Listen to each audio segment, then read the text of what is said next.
Hamunaptra, Abende, Soe Harum, Simbabayel, spoilers for the mummy, Yatoe, Yatoe, Yatoe.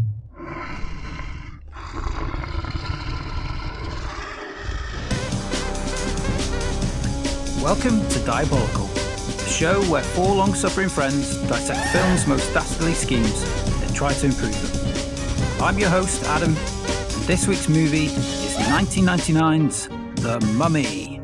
So, dear listeners, don't read from the book, and let's get diabolical. Greetings and welcome to this week's pod. Joining me, as always, are my friends and fellow podcasters in their guise as the panel of peril. So, chaps, please introduce yourselves and tell me, who is your favourite on-screen mummy? Hello, I'm Gaz, and my favourite on-screen mummy is the World Championship Wrestling character, strangely called the Yeti, from 1995, who came down in his bandages, walking like a zombie, like they do, mummies, and proceeded to bum Hulk Hogan in the ring. I'll put a clip of it in the show notes. It has to be seen to be believed. Yes! Let me tell you. Yes. Holy cow. Is that physically or metaphorically? Well, there's another wrestler in front of Hulk Hogan. They're both bear hugging him, and then the Yeti is behind him. And then he starts like doing this weird, like shaking thing, and it looks like he's bumming Hulk Hogan. It's very, very good. Oh yeah, I can't wait to see that. Is Hulk Hogan doing the ear thing? Hello, Ben here. And my favourite mummy is Lucille Bluth from Arrested Development. Ah. What made you choose old Lucille? Lucille! She's just great. She's just so dry. The delivery of her lines. I mean, that show they're all stars, but she really kind of the glue, I think. She makes that show. My favourite line of hers is, I think, I can't remember why it comes up, but I see it gift quite a lot, is, it's just a banana, Michael. How much could it cost? $10? Count Tacula here. My favourite screen mummy, as in mummy, is Christopher Lee's mummy from The Mummy. Oh, the 50s one, because the makeup on that is incredible. Way better than, without going into spoiler territory already, it's way better than this mummy. Oh. But if we're going for matriarchs, then I would probably pick Aunt May from the Tobey Maguire Spider-Mans, because she's his mummy, really, isn't she? Oh. yeah. You're not technically a mummy, though, I'd say. Bit greedy, isn't it, having two picks? Yeah, that's it. Yeah. Well, because, Bit gauche, that, mate. it's just Christopher Lee. Just Christopher Lee. It's a little bit French Revolution. little bit le bête noir. As for me, You'll see. turn me body down, It's all around, around. I'm going to say it's Richard O'Brien's mum in The Crystal Maze, old Mumsy, that he Mumsy. occasionally pops in to see in Medieval Zone. Isn't she a skeleton? Oh, hello, Mumsy. Hello, Mumsy. Yeah. It's great.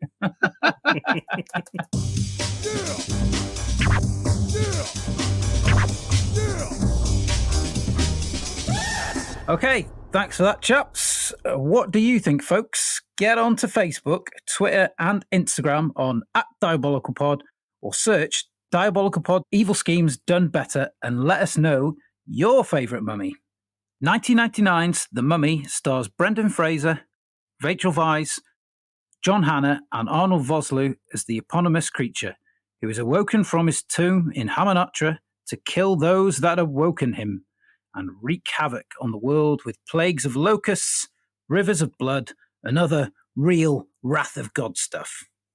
The Mummy scored a surprise hit for director Stephen Sommers, with its blend of history, action, danger, comedy, and romance, all led by great actors who bring believability and fun to their roles. The Mummy truly has something for everyone to enjoy, and remains a classic to this day, in this humble podcaster's opinion. They tried to bury it, but it would not rest. No tomb can hold it. The ancient evil, that is, yeah or mare, has been awoken from its slumber to unleash its collective opinion on the world, the likes that has never been seen before. So, chaps, please can I have a yeah or mare for these films Meh. of 1999? The Boondock Saints. Not seen it. Don't know. Never seen it. Haven't seen it. You not seen it? Oh, well, I'll just say a yeah for me then. It's very good and it's definitely worth watching. Election. Yeah. Not seen that either. Oh my God, right. I'll have to choose Isn't again. that an event that happens every 4 years? 5 years, actually. It's a film with Matthew Broderick and Reese Witherspoon, and it's Yes. good. Okay, right. Never seen it. Mystery Men. Yeah. Yeah. Yeah. The guy who can only turn invisible when absolutely no one's looking. The way that Eddie Izzard picks up the phone and just drops the receiver. Brilliant. The 13th Floor. Never seen it. I think I've seen it. Never seen it. I remember enjoying it, so I'll have to say yeah. But I couldn't tell you a single thing about it. Yeah. I tried to choose deliberately obscure 1999 films because we've covered at least The Matrix fairly recently. You've overdone it. I've been on the 13th floor of several buildings and I've found them all adequate. So is that a yeah or a meh? Buildings deliberately didn't have 13th floors because it was like a weird superstition. Not here. Okay. Here it's 4. Hospitals don't have a 4th floor because she means death and it means 4. And the last but not least, and film I'm sure we've all seen, being John Malkovich. Yeah. Who's in that again? Billy Connolly. Charlie Sheen. Even though it has one of my Charlie Matt Sheen, Sheen. isn't it? Yeah. Matt Yeah. Sheen. That's why I said it. Even though it has one of my pet peeves in it, which is people saying my name as Craig instead of Craig. Oh, yeah. Craig. Craigie. So you can't Craigie. watch South Park. I haven't seen Craig on South Park, no. Malcolm in the Middle as well. But he says Craig in that all the time, don't they? Who's called Craig on Malcolm in the Middle? It's the guy who fancies Lois, isn't it? Oh, is it? Oh, in the supermarket. Right, yeah. Yeah. She's a good scream mum. Yes. Yes, well, She or did- not. She crossed my mind when I was thinking scream mums. Have you seen the alternate ending to Breaking Bad where Walter White wakes up and he's really the dad from Malcolm in the Middle and Lois is in bed with him and he tells her about this horrible nightmare he had where he was a drug baron? That's genius. Yeah. Do you ever see the episode of that where he gets into competitive walking? Yeah. Fucking hell. It's one of the funniest things I've ever seen. Yeah. He's just brilliant in that anyway, isn't he? Bryan Yeah. Cranston in a Yeah. fucking lycra onesie and a helmet that curves down the back of his neck.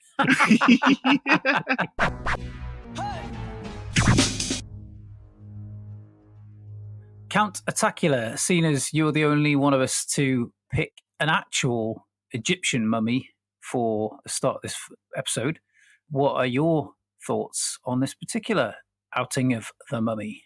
So I think it's a solid 2.5. It's fun and there's a lot of bits of it that are entertaining. I thought that with the lens of nostalgia that I liked it more than I did. I found the opening of it very weak. I think it gets a lot better once the siblings show up, Evie and John Hannah, whatever the fuck he's called. Jonathan. Right, yeah. Once they show up, it gets a lot better. John Hannah in this, he steals the show for me. I think he's fantastic. But yeah, it reminded me more of the Young Indiana Jones Chronicles than it did of the Indiana Jones movies. And no offense to fans of the Young Indiana Jones Chronicles, that is not meant as a massive compliment. I like it, didn't hate it, but it didn't move me. And I think the effects have dated terribly. I know people go on about the arrival of the Scorpion King in The Mummy Returns as like a low point in VFX. Mm-hmm. But I think yeah. most of the VFX in this outing are terrible. Some of them are quite good. I think you can see where they put the budget into some of the scenes, but a lot of it is just dated awfully. I don't rate a lot of the performances. I'd say John Hannah's fantastic. Brendan Fraser, very good. Rachel Weisz, she gets a lot more to do in The Mummy Returns. I much prefer her performance in that, but she's good in this one. Has some really good, funny moments. But the villains, I just didn't think much of them. They weren't giving me anything. So yeah, I'm ambivalent. Okie dokie. Ben. Do I'd echo most of what Craig said in terms of the way the effect aged, in terms of it being a really fun film. But I feel a little bit more warmly towards it. I think I'd go as high as a 3, perhaps even a 3.5. I watched it with Mina and with Millie. We sat down on a Friday night, and I think it's the first time we watched a film together, certainly for the podcast, but first time we watched one for quite a while. We all enjoyed it. We'd been on the roller coaster in Universal Studios, so we've been talking about watching it since then. And so this was a great chance. My daughter loved it. She's 11. She thought it was great. You know, she's getting into scary films now. She wasn't sure about the scarab beetles, which is one effect that does hold up, I think. That is terrifying when you see it under the skin. Looked like a shitty morph to me. Didn't look as good as the T1000, for example, is what I was thinking. See, I disagree. That T1000 puddle looks like Alex Mack. Oh, that was a show. I loved Alex Mack. What a show. Yes. If we're doing star ratings, which the first two fellows seem to have done, then I'm going to go with a 4. I think it's a lot of fun. Intentionally B-movie-ish and cheesy and daft, which I think The Mummy Returns loses quite a lot because you get into like prophecy and Evie is secretly an ancient warrior and all this nonsense, which I think they play a bit too straight for my liking in the sequel. But this one, yeah, a lot of fun. A brilliant old-timey John Williams-esque score, big romantic, soaring brass and strings. I really like the sets a lot. Backdrops. There must be some digital work there and the practical sets, particularly the opening shots of Thebes, I think are fantastic. Arnold Vosloo's not great, but, you know, he does the job just about. And Anck Su Namun isn't great either. I don't know the actress's name. And I think she's probably, if I remember rightly, even worse in The Memory Returns. Yeah. Yeah, the CG, like Craig said, doesn't hold up particularly well for me. But for me, that adds to it because it adds to the B-movie effect that it's not particularly great at times, like when the mummy's sort of reconstituting himself and he's got his big floppy jaw and stuff like that. It reminds me of like a cartoon dog almost. And for me, I quite like that kind of slightly subpar effect work. I think it adds to the charm. That's interesting you say that, because when we watch B movies from the 50s, 60s, we're looking at the effects and thinking, oh, look at those effects, they're so cheesy. And I suppose that's what we're doing now, but with CG. Yeah. I don't know, because obviously you get a lot more practical effects from that era, and you get more in-camera effects, and you get more plates, like Superman the movie and stuff. Obviously, there's no CGI in that, but I like the effects in that. They wouldn't hold up now. No, but I'm talking specifically about B movies.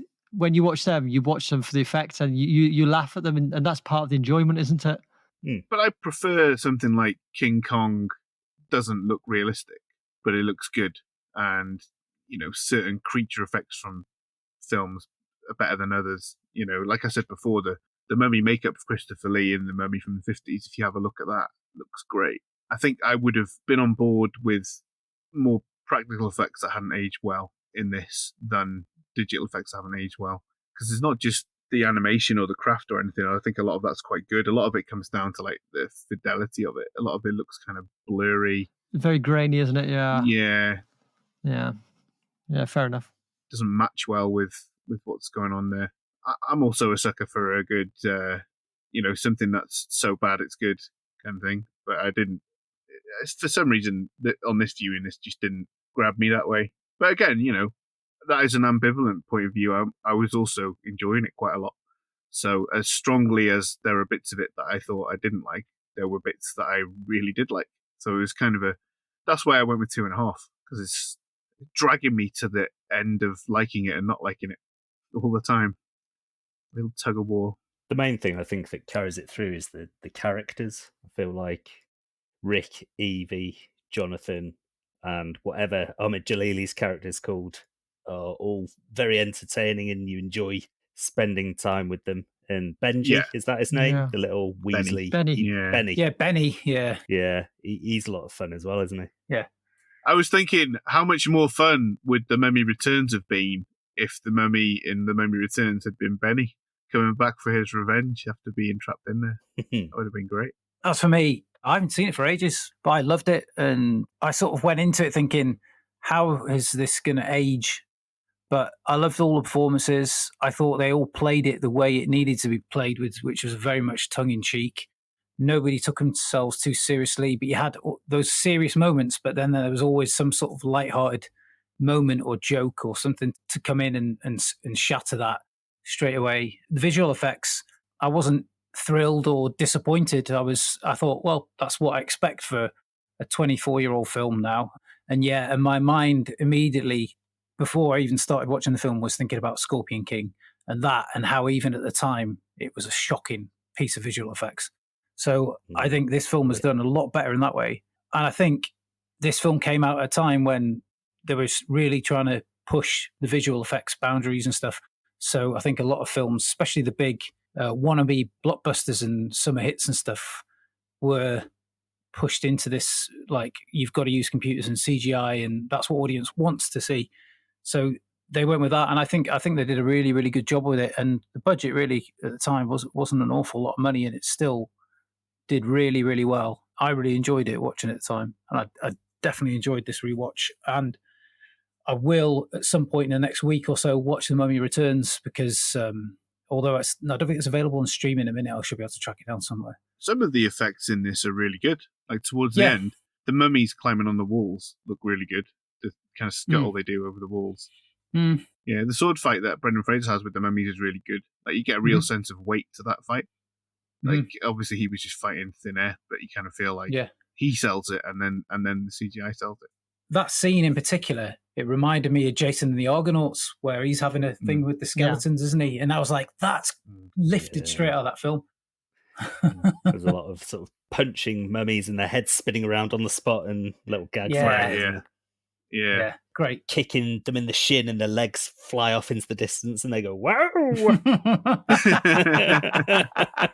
Yeah, it's great.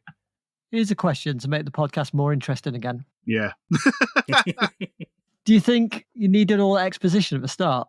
Would the film work better without that little bit? And you maybe just discover it in bits? The Imhotep origin? Or... Yeah, exactly. I really like all that. I just felt it's like I want the film to start. It's like there's a prologue in it. Yeah, but that's fine. It sets everything up. There's loads of films where they've got that sort of prologue type of stuff, and you think the film's stronger because of it. And that's it. Same with, I think if it tried to put it elsewhere in the film, it'd just ruin the pacing of the film. And we all know you're a king of pacing. Yeah, I wouldn't want a flashback, but I think you could just find that information out in bits. Yeah. It just felt like it was a little bit of a buffer before I got into the film. That was all. Yeah, I think you're right. I think it would probably be better without it, and they could have saved quite a lot on the budget there and put it elsewhere. Well, I think you're wrong. So yes, and Gaz and I both agree on that. It's like, would you remove the first bit of Lord of the Rings, the Fellowship of the Ring? Oh no! I'd remove a lot more than the first bit. Just it'd be all right. You just know there's a bad ring, don't you? You just get rid of all that Elrond and all that kind of stuff. Bollocks, you find out later. No, for me, the more stuff they add on to Lord of the Rings, the better it gets. I'm waiting for an extended cut. 20 endings. Well, hopefully, maybe these next films that they do will be even longer than the first ones. Oh, yeah. God. That's the goal. Yeah, imagine that was what they're going into it doing. Yeah. Not to make something new, but just to make something longer. No artistic endeavour to it. People like them. Let's make them longer. It's been longer than the original and longer than Lawrence of Arabia, please. I don't care what you do with it. Longer than Lawrence of Arabia.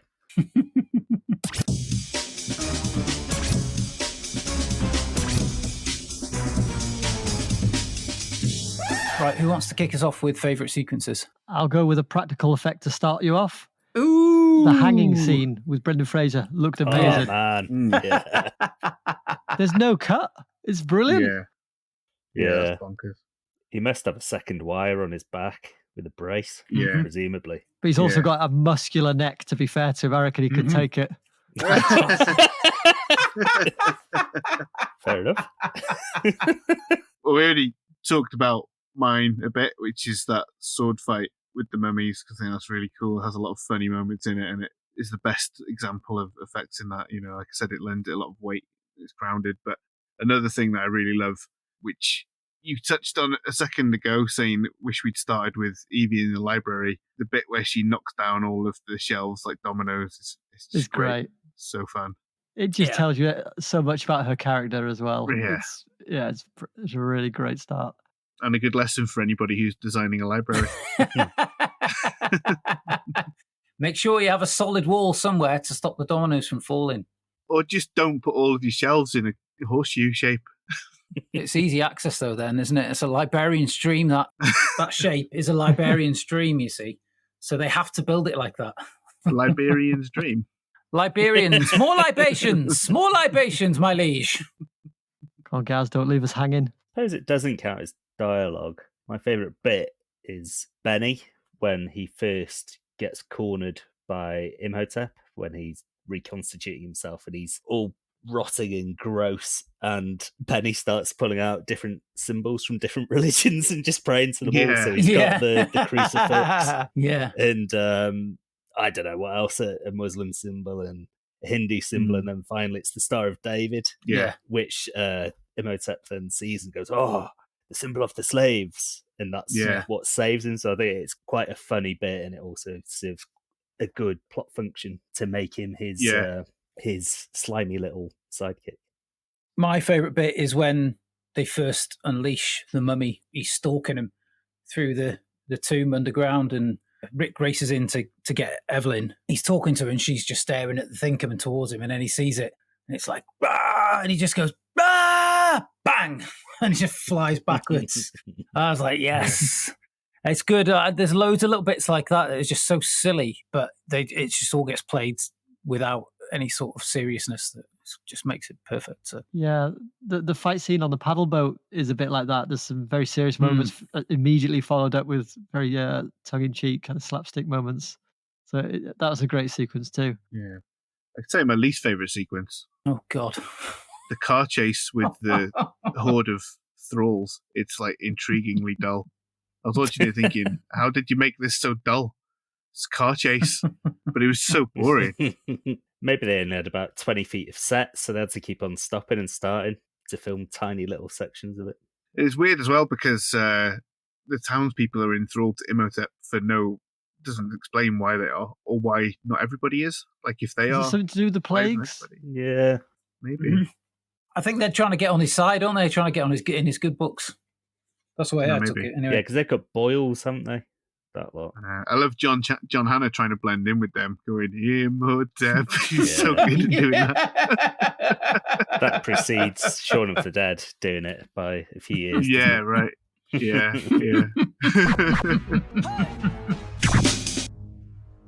Right. Can we have favourite lines then? If we're all done and dusted with sequences. Yeah, but there's definitely more things I want to say about the film that are not sequences or lines. So let's make some room for that at some point. Well, let's do that now, because it kind of sandwiches neatly between sequences and lines, doesn't it? So it sandwiches neatly. I do like neat sandwiches, yeah. Yeah, neat sandwiches. Do you like Danish open sandwiches? But I think they're not as neat as you'd like them. Fuck no. Absolute trash. The food tech teacher, what's her name? Was her name Mrs. Williams? What's a twit? She used to like making Danish open sandwiches. Griffiths Williams, that's it, yeah. Get out your boingy boingies. Wooden spoon. Plastic wooden spoons, yeah. Plastic wooden spoon. So the main thing that I wanted to say is, don't you think Oded Fair looks like George Harrison in this? That's all I could think about every time he came on screen. He does a little bit, actually. You're right, yeah. All right, I'm done.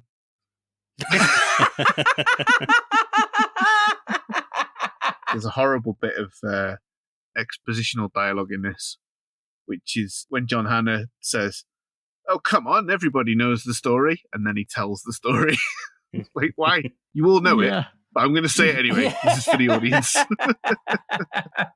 He winks at the camera halfway through. My favourite line in this, there's an exchange actually. So drunk Evie says to O'Connell, "I'm a librarian, and I'm going to kiss you, Mr. O'Connell." And his response is, "Call me Rick." My favourite line is from her as well, and probably at the same part when she's drunk. And she says, What's a place like me doing in a girl like this? My favourite line is from Evie when she gets the Book of the Dead in the camp. She steals it from the other lot, and Rick tries to stop her, and she says, "No harm ever came from reading from a book."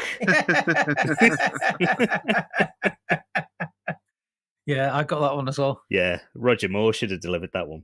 And then turn to camera with a raised eyebrow. Yeah. Mine is when they first open the sarcophagus of Imhotep. They're like horrified what he looks like, and they say, "No, I've never seen a mummy look like this before. He's still." And Rick and Jonathan both go, "Juicy." Gross. Don't you think that the curse they put on Imhotep is a bit of a weirdly beneficial curse, really? Give him incredible power. We will punish him by making him nigh on invincible. plus scary plague powers. Have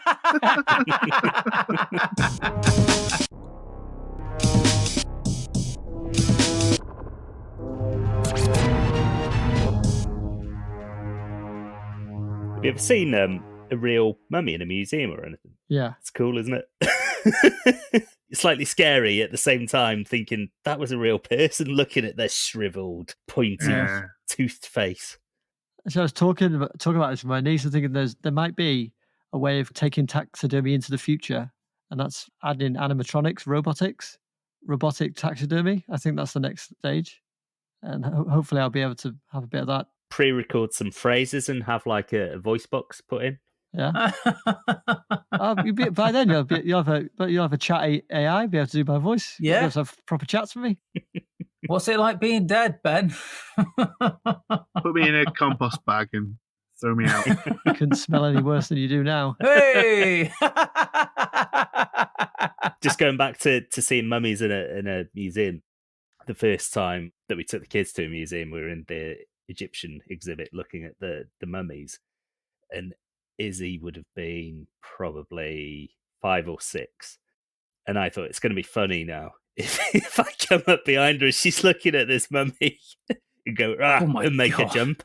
I accidentally knocked her in the back of the head. She banged her head on the glass by the mummy, and just everybody turned around to look at us. And I was like, fucking hell. Poor girl. That's a legendary family story that gets wheeled out every couple of months. Do you remember that time we banged my head into the mummy exhibit, Dad? Yeah. Classic Dad. I thought you were going to say you scared the wrong kid.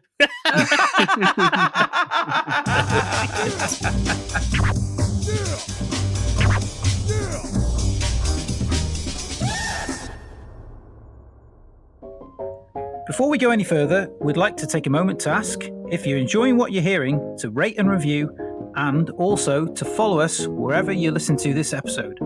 Also, if you're on social media, follow us on Facebook, Twitter, and Instagram on @DiabolicalPod, or simply search Diabolical Evil Schemes Done Better.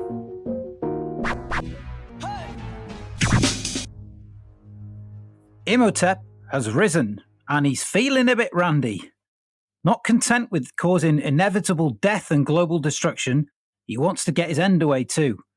Attempting to resurrect his lover, he seeks to bring her back to life by sacrificing the soul of a reincarnated form, namely Evelyn. He raises his form as priests and commands undead soldiers to destroy Rick in his attempt to prevent him from doing so. So what did we think of this wicked scheme, Gaz? It's okay. He's very much a bull in a china shop, isn't he? When you get to my plan, obviously, it's a lot better thought out, a lot more logical. Yeah, as we've come to expect. Yeah, indeed. Does he get Anubis to do a shit that's really big? And then he mummifies the shit.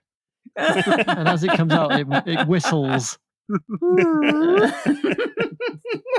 He's just blunt force, isn't he? There's no massive plan in it. He gets his henchmen and he just tries to bulldoze his way through everything. Yeah. It's not a great plan. I am H.O. Tep. Oh, shit. Oh, beautiful. Yeah, I'd absolutely agree with what Gaz has said there. There's no kind of plan, really. You'd have thought for a high priest he'd have a bit more nous. Don't know if like having your brain mummified, taken out your head affects it in any way. Perhaps it does. Because he does kind of roll with it. I'm going to give him 4 desiccated florets of broccoli. Oh, Ooh, desiccated. they've gone from green to grey. They're brown in, yeah, they're yellow in. Mhm. Like if you brush the top of the floret, it's going to kind of come off in dust, basically. Oh, no. That's no good to nobody. Catatacular. Yeah, I agree. He's just not a schemer. Benny's the schemer. You know, Imhotep wakes up with all this power and he just throws spaghetti at a wall, doesn't he? Keeps seeing what crazy, huge thing will work next and doesn't really have a plan to speak of. Seems to pick Evelyn, again, either because he, myopically mistakes her for an Anck Su Namun. So either picks her due to a case of mistaken identity or because she's just the first woman that he comes across. So yeah, I don't believe there's much planning involved. Fair enough. I would probably echo everybody's thoughts there, and I would just say he's woken up, he's feeling a bit grumpy, but he's also drunk on power, and he thinks that'll see him through. But no. You know, a high priest with power is like a mule with a spinning wheel. Nobody knows how he's got it. And damn, how does it take it away from him?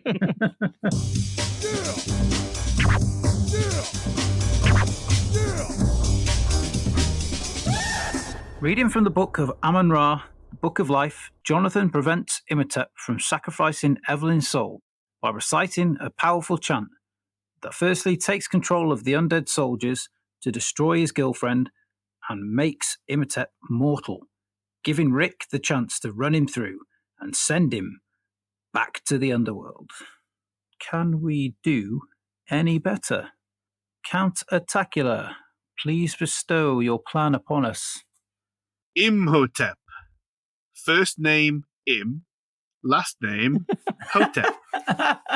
He looks up at the woman and smiles awkwardly. She peers back with bored eyes over pince-nez glasses.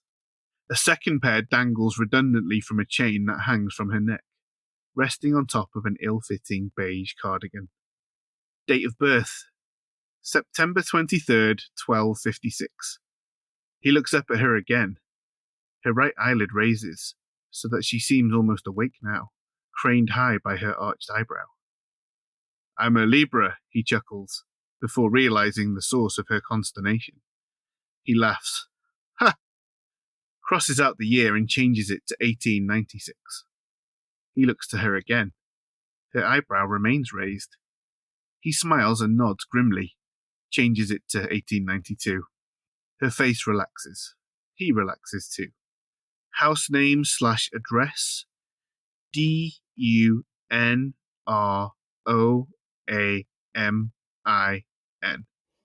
He looks at her expectantly, grinning. Done roaming, he says aloud. She folds her arms, index finger tapping impatiently at her elbow. Imhotep completes the rest of the form in relative silence and hands it across. He isn't waiting long before the ultimate power is handed to him. The key to the books of the dead and Amun-Ra, a library card. He asks the frosty librarian at the Greater Cairo Public Library for directions to the historical arcane section. She tilts her head and rolls her eyes to the nearby staircase, and Imhotep ascends. He locates some ratty-looking copies of the sacred texts, laughs when he sees one has previously been checked out by a fellow named Rupert Bumkiss, tuts when he sees a child has crudely drawn a cock and balls on one of the most important pages, and returns to check them out. Once they are in his possession by all the laws of man, he blows the woman a kiss. A thin wisp of sand kills its way into her socks, bra, and knickers. He sends a plague of moths to her home to consume all her other underwear. This is his power. This is his wrath. Soon, the world will know both. Very nice. Can you nutshell that one for me? Visit your local library. That's where all the power is there for you. So they had the copies of those 2 books? Yeah, the library card. the Great Yeah, he had to apply for a library card, so he accidentally put his real date of birth down. Then he put a date closer to the present, and then he realised that she was questioning that he was that age, so he put it a few years back, and she was happy with that. But they don't have that book. It was hidden in Hamunaptra. Yeah, no, they have that book in the Greater Cairo Library. That's where it goes. As well as under the statue of Horus in Hamunaptra. Yeah, that's right. Oh, there's 2 copies. It was a spare. There's a bunch of copies. There's so many copies of it. They're everywhere. All gold plated. Just like, woof. Can't fucking move for them. No. Only the ones under there are gold plated. They were special ones that Pharaoh had. But the copies, they were just around. Well, one of them was checked out by Rupert Bumkiss, as you remember. And then a child had crudely scrawled a cock and balls on some of the sacred passages. Did it look like a hieroglyphic, or was it quite crudely done? They had, pubes, pee coming out of the hole.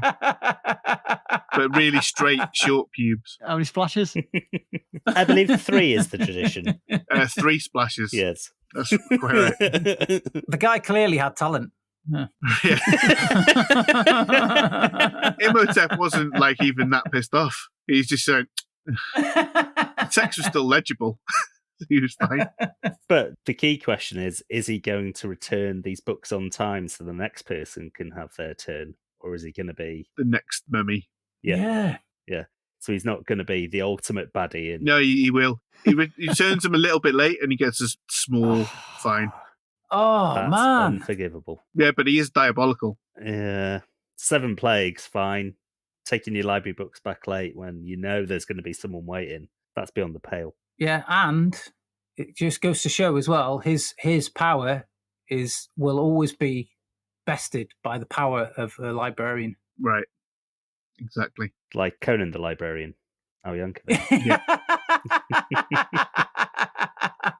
Can I just confirm something? Do you genuinely believe that book is available, or are you just half-assing it this week?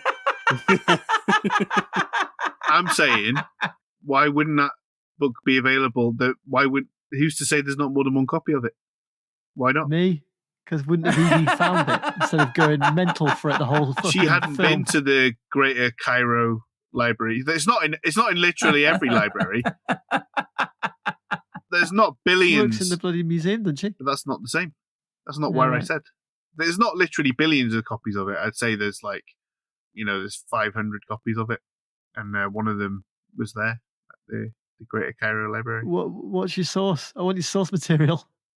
I want your bibliography. It's not a real fucking book. What are you talking about? in the universe of the film, they have a copy of it at the Greater Cairo Public Library. Yeah, you could. That's what's confusing me. I don't know. You're saying you sound so genuine. I don't know what's happening anymore. I'm lost. I don't know what reality I'm in. Every week, what we do, the things that we watch are not real. Every week. Okay. I always go back and rethink these episodes. I don't know what's real anymore. Well, maybe you can help us decipher that by telling us your plan. It's a tale as old as time, innit? Smoulderingly good-looking high priest has to resurrect his lover, the former mistress of a pharaoh, who killed herself under frankly the preposterous assumption that he'd bring her back from the dead. Women, eh? Am I right? First things first. Soon as I regenerate myself in Cairo by sucking on all them lovely organs and whatnot, I scoot back to Hamunaptra, lickety-split, sans Evelyn. Naturally, I leave the plagues running on a loop to distract O'Connell and the gang. This should give me all the time I need to scour the place for the only copy of the book, Amun-Ra. I repeat, that is the only copy. There are no further copies anywhere. It's easy to find the book. I know how the priests' minds work. I used to be one for Anubis' sake. One thing I know, that as sure as Egyptians walk with their arms in distinctive positions, priests love jamming shit into statues. I find some likely-looking cracks in the statues, turn myself into sand and insert myself into them to see what lies beyond. It's only a matter of time till I find it. Once I do, I get some salty acid like the shit that burns that fella's face off and then melt the book into oblivion. I am now, to all intents and purposes, invincible. But I still need a bleeding sacrifice. Pun very much intended. I suspect that Evelyn and her crew will be here soon to try to stop me. But just in case they've been killed by plagues or whatever, I send Benny to gather the finest whores in all of Cairo. I'll make a day of it, sacrificing them all at once. In the event that Evelyn does turn up with O'Connell, I would wipe them out by turning myself into a giant sand dildo or some equally fierce bludgeoning weapon, sparing only Evelyn. Ooh. Then, while I could force her to be my sacrifice, I prefer her to be willing. So I would once again turn myself into sand, this time filling her knickers. Every time she tried to shake me out, I would simply refill them, repeating the process for as long as it takes. The constant chafing of her delicate crevices would have her begging for death in no time, and I'd be reunited with my lover for all eternity. Bish, bash, bosh, job's a right good 'un. So, see, we both wanted to fill someone's knickers with sand. When you said that, my eyebrows nearly fell off my face. So, do you think that torturing a woman with sand in her knickers until she relents is the same as her consenting to be in a relationship with you? Yes, I do. Okay, then. And if Evie had accidentally been... Yes, Constable. If Evie had accidentally been killed by one of your distraction plagues, you would have sacrificed multiple whores instead. Yeah. And that would have worked? That's my backup plan. Okay. Gotta have a backup plan. Yeah.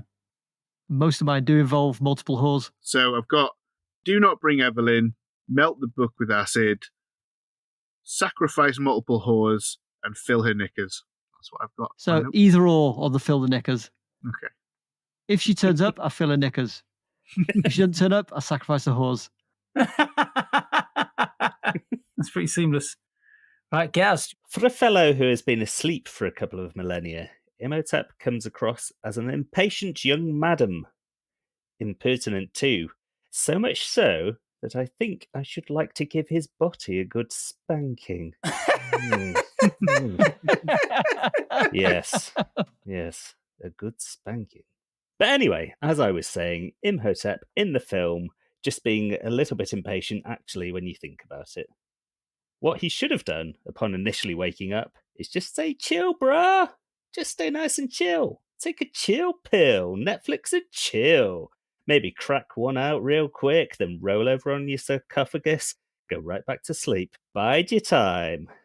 Naughty boy Imhotep. I'm gonna have to spank your ancient little body. What happened to all the shit stolen from the tombs of Egypt? They got stuffed into museums, didn't they? I've seen several actual mummies in museums, as I believe we discussed earlier, if it makes the cut, so I can tell you that for a fact is true. My wife had to hold me back from smashing the display glass, tipping the mummies out of their caskets, and spanking their bodies. I can tell you right now. Naughty, naughty mummies. But anyway, as I was saying, Imhotep would have been moved, sarcophagus, Book of Amun-Ra, Book of the Dead, and all, to a museum. Probably the British Museum, and therein his plan shall take effect. Firstly, if he's anything like me, he's going to wake up feeling a bit horny.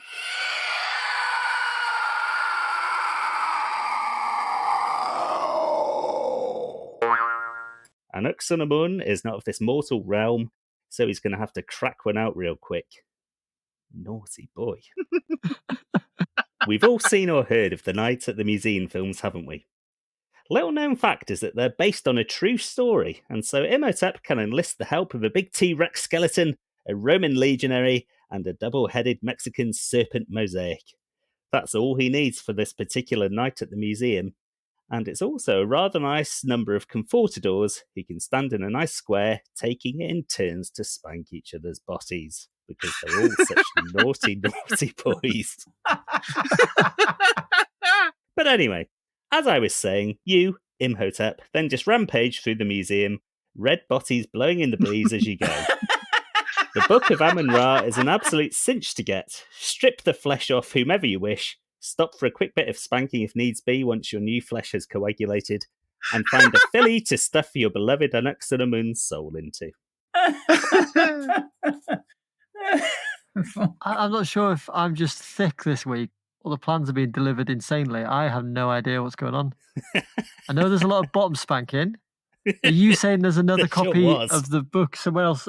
No. So what he's saying is, if he doesn't go apeshit as soon as they find him, and he lets them loot the tomb, they'll take him, his sarcophagus, and the book to a museum somewhere. And he can just forget about O'Connell and them, because once he's in a museum, he's got all the other exhibits to spank and or enlist into his evil army. You posit that him coming out and being released again on the world was his decision. I think what happens is when he first wakes up, he's a bit like the Terminator. He's not electric, obviously. He's juicy.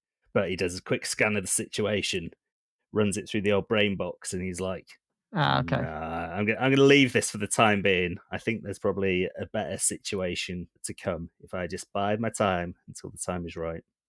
And he's right. There is a better time. Plus, then he's got time to crank one out as well, lest we forget. Yeah, exactly. Yeah. Don't forget about that. Do you know at the start when O'Connell and Benny are at Hamunaptra, before the mummy has been awoken by the book, there's already supernatural goings on, isn't there? There's like the sand shifting and stuff. So is that Imhotep or is that someone else doing that? Definitely Imhotep. Well, you think it's Imhotep, but to what end is he doing that, I wonder? So he has some agency in the world before he gets released then. Just over his 2 minute. That's interesting. I can buy that. He has the power there. It's his decision to do what he does. You know, I don't know about the scarabs. Are they his? Because they exist after he's gone, don't they? Yeah. So maybe they'd have trouble still looting the tomb. You know, they still have all the other perils that are not Imhotep. But yeah, I think they could do it. I see a huge problem here, guys. Oh, I doubt it. Uh-oh. Is it a T-Rex bottom? And how to spank it? No, that's right for spanking. So he's got to have the presence of mind to stay hidden, basically, right? To play dead, if you like. Yeah. Have you ever played hide and seek, Gaz? Maybe once or twice in my time. You know when someone's coming to find you and you know they're about to find you. How do you react? He's not a giggler. He's a very serious Oh, fellow, he's a giggler. this Look at his face. You can see they're going to be carrying that sarcophagus and all they're going to hear is like, they're going to know. I'd say the other advantage that he has over most hide and seek players is that he's inanimate and dead. We've already discussed he's awake. Yeah, no, he wakes up to scout it around. Perhaps his sand, perhaps some of that is like the Sandman's sand, and he blows it into his own face to send himself back to sleep after he's done his quick scout Sends around. himself off to sleep. Yeah. All right, well, I buy that. I definitely buy that as a possibility. Good, I'm satisfied. Okay, as am I. Countertacular, anything more to add? Just one other question is, when he wakes up, do we believe that he is in agony, having been mummified, had all his vital organs removed, including his eyes? Is that maybe the reason why he acts when he does? Possibly. Yeah. Well, I think there's a touch of masochism about him in this plan. Spanking. A touch. By virtue of that, he's not in the great rush. He's like, yeah, I'm in agony, but I quite like it, so it's not a problem. That's his thought process. To be fair, you laid all the seeds for that with all the mentions of spanking, so it's hard to argue. It's funny how things work out, isn't it? All tied up with a neat little bow. Beautiful. Last but not least. Well, we'll see about that. Well, yeah, we'll see. Proof is in the pudding, I guess. You definitely last. We'll decide the least bit later. As Rick, Jonathan, and Ardith approach the tomb of Hamunaptra, they are surprised to find a bustling marketplace has appeared, seemingly overnight. Mummies dressed in colourful robes and jewellery hawk their wares to the heroes passing through, offering everything from scarab beetles to pharaoh-shaped paperweights. Rick tries to hurry past the vendors, but they swarm him, offer him a dizzy array of trinkets and souvenirs. One of the mummies, holding up a shriveled, desiccated hand in front of Rick's face, inadvertently pokes him in the eye. "Ouch!" shouts Rick. "My eye! I can't see out of one eye! This will hamper my attempt to free Evelyn and be her being sacrificed by Imhotep. Oh, the pain! As Jonathan and Ardith push through, they are too swarmed by the enthusiastic mummy market traders. The mummified corpse of an ancient camel spits sand into the face of Jonathan, causing him to have an uncontrollable coughing fit and get sand in his eye. Ah! I'm coughing uncontrollably and I can't see as well as I could a moment ago, thinks Jonathan as he struggles to compose himself. Surely with this combined with all these blasted traders will slow me down long enough so that Imhotep can finish his dreadful plan without us interfering. Ardith, however, is using his kopesh to carve through the hordes of mummies in a seemingly unstoppable charge to rescue our damsel in distress. No worthless trinket can tempt him from his ancient, sacred oath. Just as he clears the traders and heads to the entrance of the tomb, he stops, dead in his tracks. Floating there before him, humming in all its glory, is a magic flying carpet. Ardith can't believe his eyes. A real, no fooling magic carpet. Can he use this to sweep into the tomb in record time and rescue Evelyn and stop the mummy once and for all? There's only one way to find out. He jumps aboard, but the magic carpet collapses to the ground and Ardith sprains his ankle. It was a trick! The carpet was held up on some very fine Egyptian silk strands, and snickering from inside a giant urn, Benny appears with a comb and a piece of tissue paper making the humming noise. The little bugger. As Ardith struggles to his feet, limping, and Rick and Jonathan suitably delayed, Evelyn can now not be saved. How long are you delaying Rick for by poking him in one of his eyes? Oh, he's in agonising pain. Didn't you hear him? He was like, oh, I can't see properly, and he's looking out one eye and he's bumping into stuff. A poked eye is a good 10 minutes, I'd say. 10 minutes for one eye? Yeah, oh yeah. All Imhotep needed was an extra 30 seconds, didn't he, to get the thing to plop 30 into... seconds? Rick O'Connell fighting for his future wife, poked in one eye? He's been poked in an eye, mate. I'll poke you in the eye, yeah? And then see how long the it takes you to recover. Yeah, but I'm not Rick O'Connell, so that's false equivalence. Hey, don't put yourself down, Craig. Sorry, countertacular. You're very handsome. There's a pint on the bar. Go and get it now. And then just as you move, I'll poke you in the eye. And oh, God. It doesn't matter how you set up the eye poke, unless you can turn me into the character Rick O'Connell before you do any of this. It's all moot, mate. It's all moot. My other question would be, do we really think that George Harrison would be fooled by this fake flying carpet? Didn't you hear? It was making humming noise and everything and floating. That's the bit that got me. Before that, I was like, nonsense. But then... Yeah, that's it. If it's just air going like that. His whole purpose is to combat this mummy. He's been raised in this tribe of people whose life is exclusively to stop this mummy. Yeah. But he sees a flying carpet, he's like, oh, actually, this looks like a lot of fun. What it reminds me of, our death getting on the flying carpet, it reminds me of when the Simpsons go to Mr. Burns' Transylvanian castle and they want to use the super fun happy slide. And Lisa's like, no, Dad. And he's like, I guess killing will be fun enough.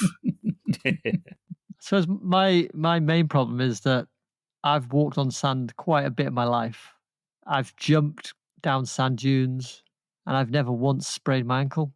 He jumped onto the magic carpet and then as he jumped and the magic carpet dropped, bang. Yeah, into the sand, right? It's a sandy desert, isn't it? Oh, he landed on a piece of the ruins. Ah, okay. It was conveniently placed over some ruins. Yeah, that's it. Yeah, exactly. I was thinking about putting spikes underneath, but I just thought, nah, just have him sprain his ankle. Got my foot on a spike. I think he'd be suspicious of it. Is what I think. I think he'd go, convenient magic carpet, maybe a little too convenient. Yeah, maybe, but also he'd be like, well, I'm this tough ancient warrior with the sacred oath type dude. I'm not going to sprain my ankle jumping on a magic carpet. Who do you fucking think I am? And then he jumps on it and sprains his ankle. Maybe there's a sign next to it just saying, guaranteed to be faster to get to Evelyn, or your money back. Damsels This in Benny is not Wile E. perfect for Coyote. damsels in distress with a tag written on it.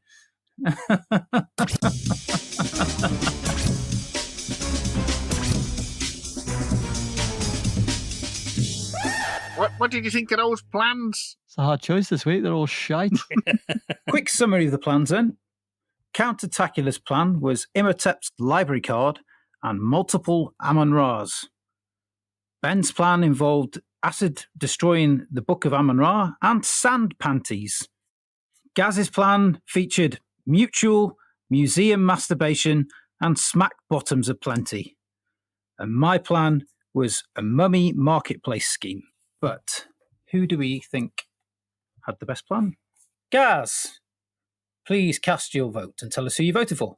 I voted for Ben purely Ooh. for the acid destroying the book, Mhm. which I thought was a good idea. Very good. Count-Attacula. I have voted for old Casanova Frankenstein himself. Yes, for his spanking plan. Was it the spanking part that you liked, or was there another aspect?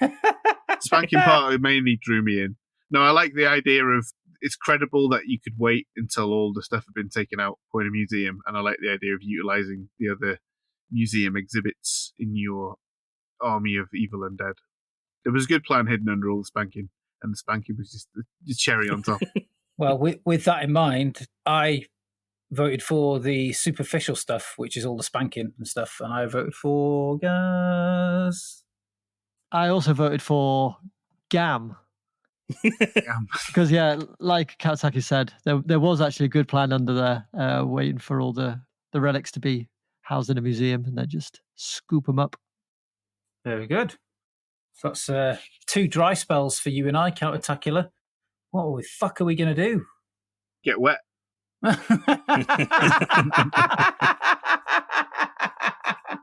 got to have shaken up the leaderboard. Yeah, how does that affect the leaderboard this week? No, he was fucking miles behind.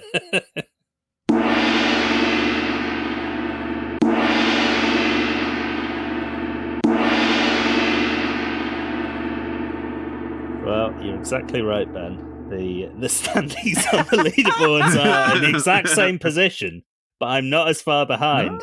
So in first place with 11 points is Count-Attacula.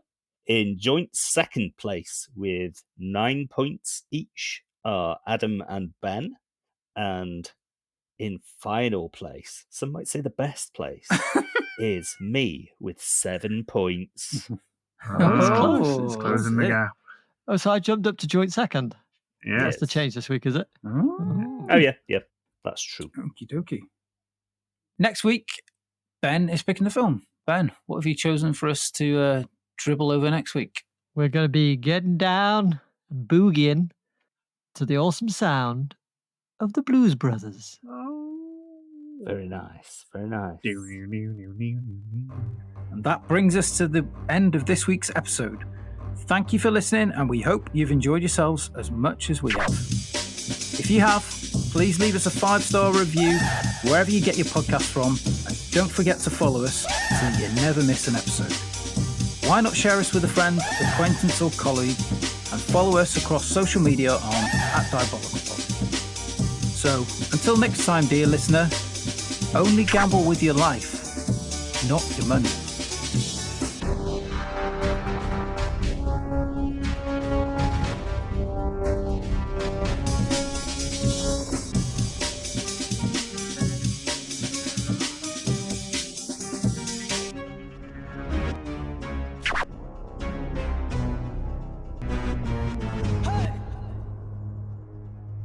Could have called Gaz's plan wank like an Egyptian.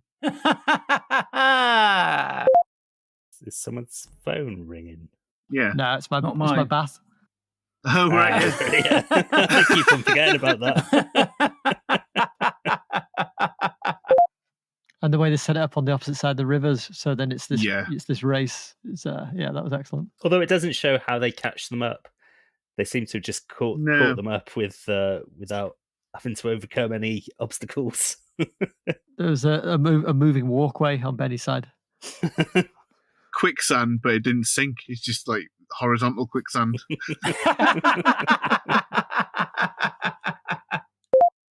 Takes control of the Endered soldiers, trying to destroy. Aren't you glad I didn't say banana? Right, Gaz, do you want to dazzle us? And Can I just go to the toilet before I do? Is that yeah, It's sure. bad form. He's going to make last minute edits. Yeah, Last minute That's it. edits. out of the room, away from my laptop, where the plan is? He's realised there are multiple copies of the books. That's what's happened. yeah, that's it. Oh, He's damn got, it! he's got one of them next to his bog.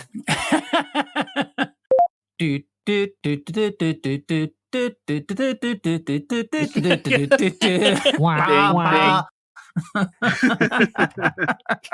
Ding, ding.